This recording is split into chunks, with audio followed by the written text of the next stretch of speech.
If your teen keeps saying, I cannot get better, or something like, there's nothing I can do, that kind of thing, how do you help them believe that recovery is possible? Look, if your child believes they can get better, it's not because they don't want to. It is because their brain is stuck in this pattern of almost like the prison. So today, I'm going to show you how to shift that mindset. So make sure to watch throughout the video because the last part is going to be a really important. So let's dive in. Hi, my name is Dr. Lee. I'm a pediatric health psychologist and the founder of Teen FND Academy, which is an online group coaching program to help teens and their parents like you guys to get better from FND for real, so then you can get your life back and feel like normal again. Now, if you're new to this channel, welcome to this club that you didn't sign up for, but I'm glad you found me. I am all about teaching you and your teen about FND so then you feel empowered and more importantly, hopeful about the recovery because FND is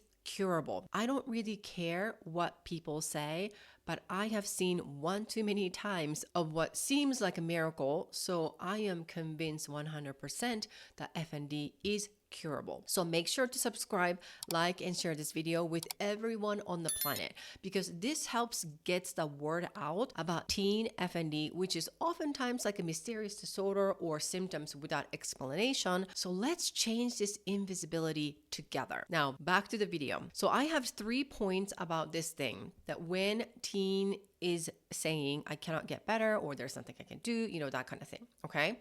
Number one, it's really important for you as a parent to know that FND creates this thing called learned helplessness, meaning that teens are thinking that recovery is impossible. And it's almost like been there, done that. It doesn't work, that kind of thing. So here's how that works out. Maybe your teen has heard from maybe 10,000 different doctors saying it's chronic, so there's no cure, and all you have to do is just deal with the trauma and see a therapist, that kind of thing. Or brushing off like FND is like nothing. So doctors might say something like business as usual, like you don't really need to do anything, don't pay attention to it, and then you're gonna get better. Or this is a teenage thing, or this is just a stress and anxiety, so they'll grow out of it. Or your teen is so diligent and then do exactly what they're told to do by working with 20 different doctors at the same time, or therapists, or any other providers. And every time your teen gets excited about this potential recovery, almost promise, and then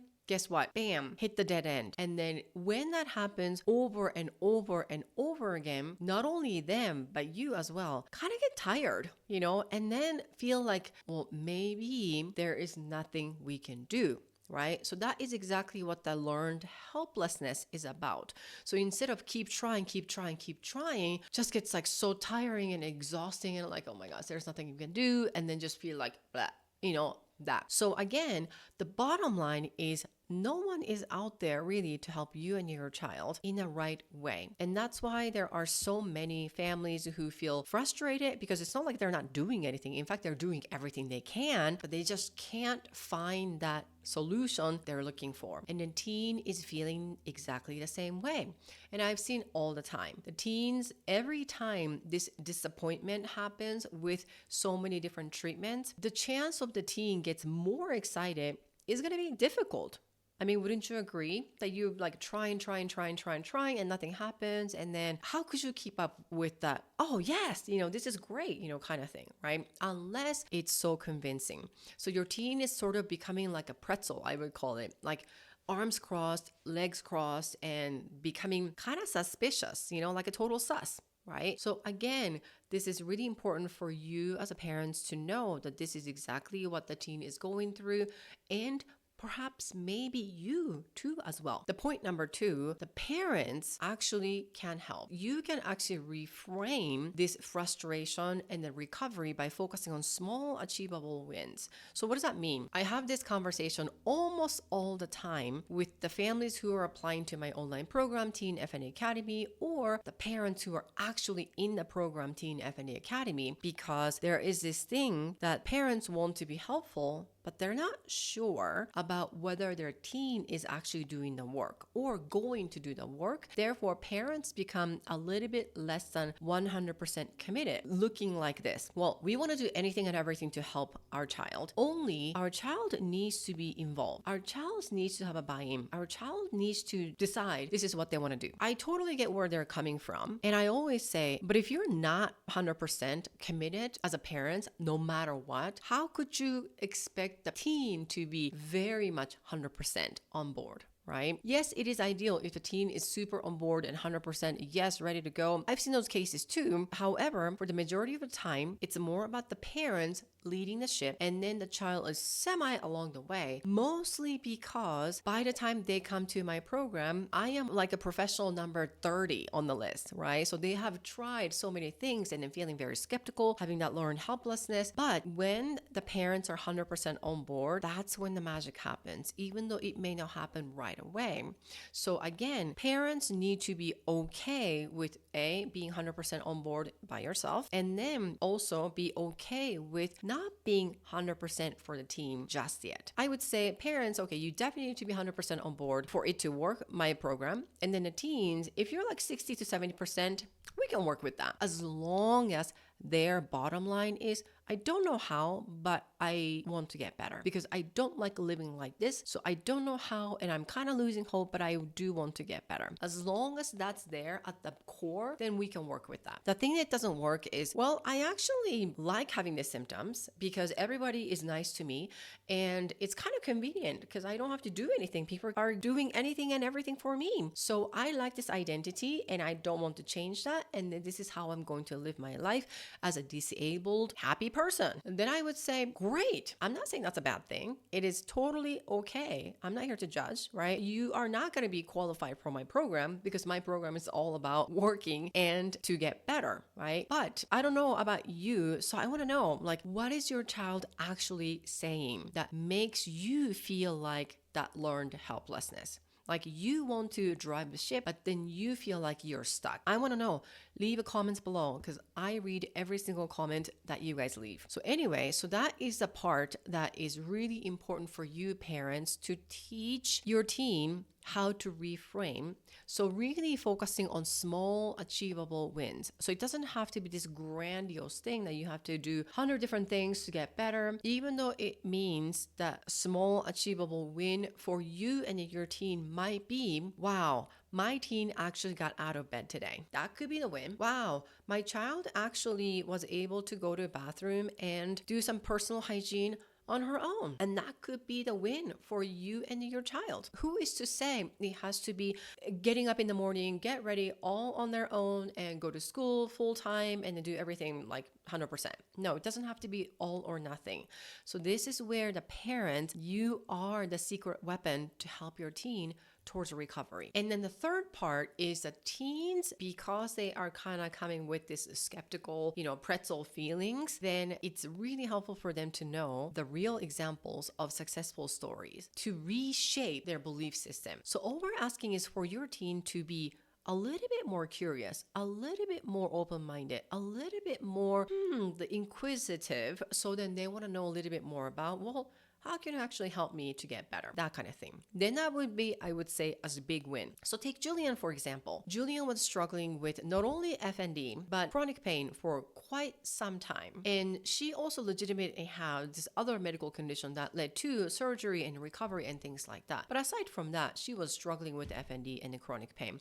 Guess what? To the point that she could not even go to school. I mean, forget going to school full time or even once a week because it was so unpredictable. And eventually, before she started the program with me, a Teen FND Academy, she was pretty much stuck in her room for like 24/7. And her parents did not know what to do with it. And the parents basically had to go heaven and hell, so to speak, to accommodate Julian's needs in a good way, right? Because they didn't know what to do, right? It was like a blind leading a seriously blind.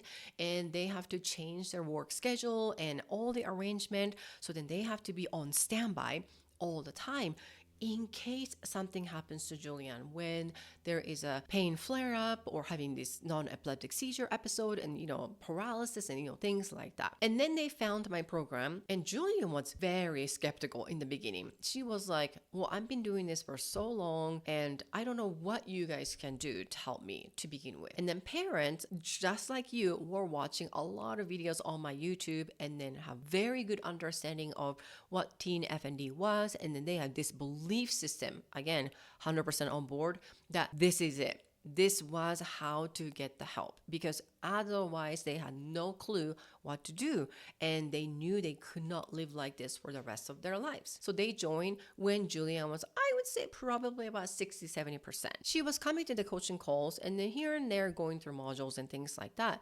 But obviously parents are like, very gung-ho and then going through and then very engaging and all of that stuff. So Janelle, Julian's mom, was amazing. She actually decided, instead of like poking around Julian's engagement and motivation and all of that, she made a promise to herself that she is going to be the lead by example role model. And so she actually started implementing the strategies and skills that I am teaching in my online program herself. And over time, Julian was basically passing by and then watching her mom, Janelle, transforming her life and behavior and mindset, and then the way she basically deals with Julian's flare-ups and symptoms and all that stuff. And Julian basically started kind of becoming more curious.